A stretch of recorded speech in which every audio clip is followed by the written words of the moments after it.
जी अस्सलाम वालेकुम पाकिस्तान, मैं हूं आपका होस्ट निगार खान और आप देख रहे हैं वाईपी टीवी। मेरे साथ इस वक्त एक सियासी और समाजी शख्सियत मौजूद हैं जो कि यंग जनरेशन के इस वक्त बहुत ही पॉलिटिकल हवाले से अगर देखें या समाजी हवाले से देखें, इनकी बहुत खिदमात है। बहुत ही कम अरसे में इन्होंने बहुत अच्छा ग्रो किया PTI में। सरदार एहसन साहब, इनका ताल्लुक तहसील मरी से है, इनसे बात करेंगे। आज मुझे ये मार्केट में नजर आए, मैंने सवाल चाह इनसे थोड़ी सी गुफ्तगू की जाए। अस्सलाम वालेकुम सर। वालेकुम सलाम जी। सर, आप माशाल्लाह से एक्टिव नज़र आते हैं पॉलिटिकल हवाले से भी और समाजी कामों में आपका बहुत बड़ा नाम है। बहुत ही कम अरसे में आपने पॉलिटिकल हवाले में भी अपना नाम कमाया और समाजी मैदान में भी आपने अपने आप को मनवाया। तो ये जो एक पॉलिटिकल हवाले से अगर आपके मैं एक सवाल करूँ कि क्या समझते हैं ये जो दौरे मेयार की आजकल सियासत चल रही है, इस पर क्या कहना चाहेंगे? बिस्मिल्लाहिर्रहमानिर्रहीम। सबसे पहले निगार आपका बहुत शुक्रिया कि आपने मुझे मौका दिया। अगर मैं 47 की बात करूं, उससे पहले की सियासत की बात करूं, जब पार्टीशन हुई तो दौरे मेयार की सियासत की बात की आपने, तो उस वक्त सबसे पहले दौरा मेयार देखने को ये मिला कि जो ब्रिटिश आर्मी में जो जर्नैल थे या ब्रिगेडियर थे, ख़ास तौर पे उस वक्त के डिक्टेटर की अगर मैं बात करूं जो 65 में था, वो बंदा ब्रिगेडियर था, फिर वो प्रमोट होकर पाकिस्तान आर्मी में आया। तो वही लोग उसी रूल के मुताबिक, उसी रूल ऑफ लॉ के मुताबिक, जो ब्रिटिश लॉ था उसके मुताबिक पाकिस्तान आर्मी में आए। और फिर हमारे साथ जो खिलवाड़ होता रहा, जो जमहूरियत के साथ खिलवाड़ होता रहा, जिसके बारे में फैज़ साहब ने कहा कि चश्मे नम जाने शोरीदा काफ़ी नहीं और तोहमत इश्क पोशीदा काफ़ी नहीं। वो ये जो तोहमत इश्क है, मैं इसकी हमेशा बात किया करता हूँ कि पोशीदा बाकी नहीं। फिर आगे कहते हैं कि आज बाज़ार में पाप जूला चलो, खाके बरसर चलो, खूब दामा चलो, राह तकता है सब शहर जाना चलो, हाकिम शहर भी और मजमा-ए आम भी, संग दुश्मन भी, बहरे इल्ज़ाम भी।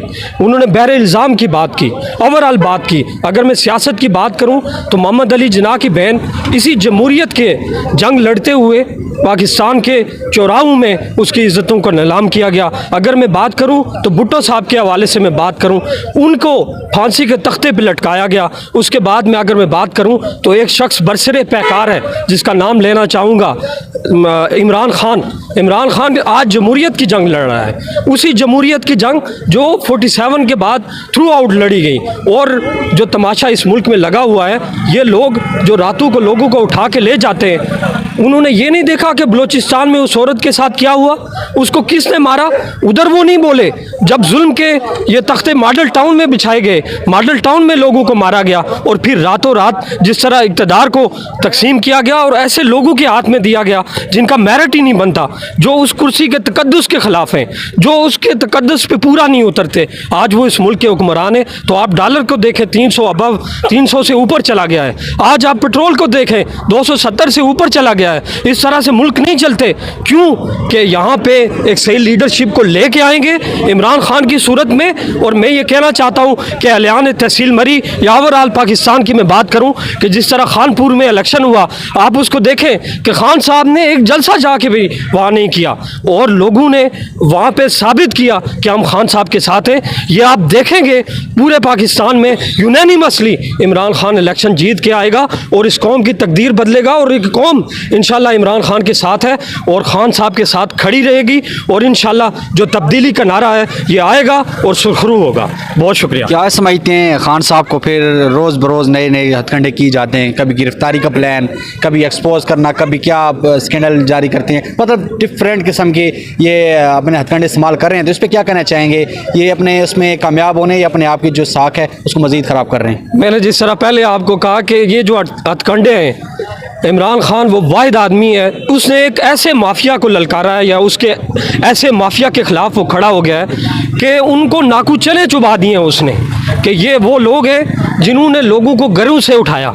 लेकिन आज खान को सरेआम जमान पार्क से गिरफ्तार नहीं कर सकते क्योंकि ये इनको पता है कि ये नौजवान मेरी सूरत में और पूरे पाकिस्तान में जो खड़ा नौजवान है, एजुकेटेड नौजवान है, जिसको शऊर इमरान खान ने दिया है, ये समझते हैं और इनको ये पता है कि इमरान खान इनकी रेड लाइन है। अगर उसको हम पकड़ेंगे तो ये सारे लोग खड़े होंगे और उसको हम पकड़ नहीं सकते। और उस माफिया को जिसने सरिया, सीमट और अस्करी बैंक बनाए, ये उनको जानते हैं कि इस कौम का पैसा असल में लूटने वाले कौन से लोग हैं, और ये लोग जो मर्जी कर लें, इमरान खान को गिरफ्तार इसलिए नहीं कर सकते कि वो इस कौम की और इस नौजवान की और इस यूथ की रेड लाइन है, और रेड लाइन को गुजरने के लिए मरना पड़ता है, और मरने के लिए ये लोग तैयार नहीं है, क्योंकि ये लूटने के लिए आए हैं। लूटने वाले लोग कहाँ मर सकते हैं मेरे भाई, ये मर नहीं सकते।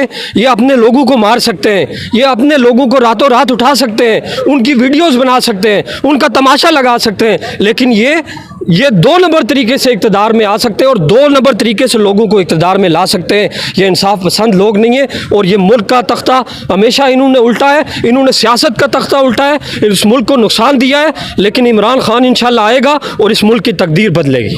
बहुत शुक्रिया सर। नाज़रीन, आपने गुफ्तगू सुनी। बच्चा हो या बूढ़ा हो या जवान हो, जो भी हो, पॉलिटिकल हो या नॉन पॉलिटिकल, इस वक्त हर कोई इमरान खान की हम आवाज़ बना हुआ है और इमरान खान के साथ शाना बशाना खड़ा हुआ है। नेक्स्ट वीडियो में इंशाल्लाह आपसे मुलाकात होगी। मुझे दीजिएगा इजाज़त। अल्लाह हाफ़िज़।